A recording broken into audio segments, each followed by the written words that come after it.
messaggio grande. The great message is that God has entrusted us, since Genesis, to be stewards.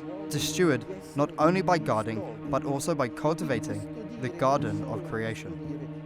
Every time we lose this mandate, we appropriate it and become masters of creation, causing creation to rebel.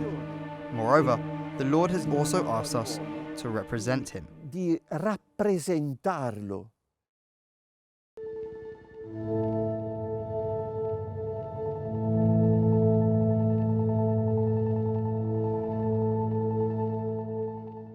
In the year 1225, a gravely ill and nearly blind St. Francis of Assisi, aware of his impending death, composed a hymn of gratitude that would resonate through the ages, known as the Canticle of the Creatures, or the Canticle of Brother Sun. It celebrates the beauty of creation and the mystery of life.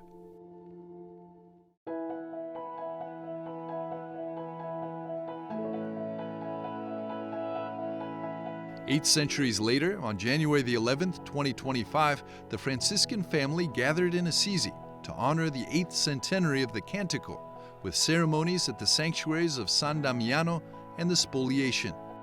Born from St. Francis's dialogue with God, the Canticle is a dance of praise, radiating joy, wonder, and light. This very light inspired Pope Francis to choose his name upon ascending to the papacy. La grande questione. The great issue that is underscored in the magisterium of the latest pontificates is that we are beings in relationship, our DNA and relationships. A Christian cannot be interested only in himself, but indeed, we are all brothers. And Francis reminds us that the wind is a brother, the fire, the sisters, the stars, all are in relationship. Le stelle, tutto è relazione. The 2025 commemoration began at San Damiano, where St. Francis composed much of the Canticle. The ceremony, led by Brother Francesco Piloni, included a reading from the compilation of Assisi. Celebriamo il centenario di un testo che è certamente una poesia. A brief liturgy of the Word and messages from key Franciscan leaders, including Brother Massimo Fusarelli and Brother Carlos Alberto Trovarelli. Laudato Si per frate vento e per aere e nubilo e sereno e ogni tempo. Nel 1225 qui Francesco. In 1225, here, Francis, after having received the stigmata a year earlier at La Verna, on a night of great tribulation, where there were even mice running alongside his body, he strongly asks the Lord for help with his sufferings.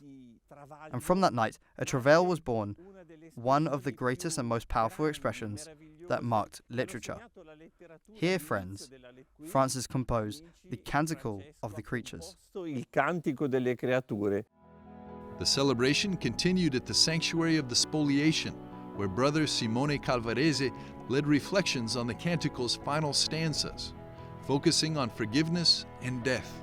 Messages were shared by prominent Franciscan leaders and Bishop Domenico Sorrentino, highlighting the unity and spiritual richness of the Franciscan legacy.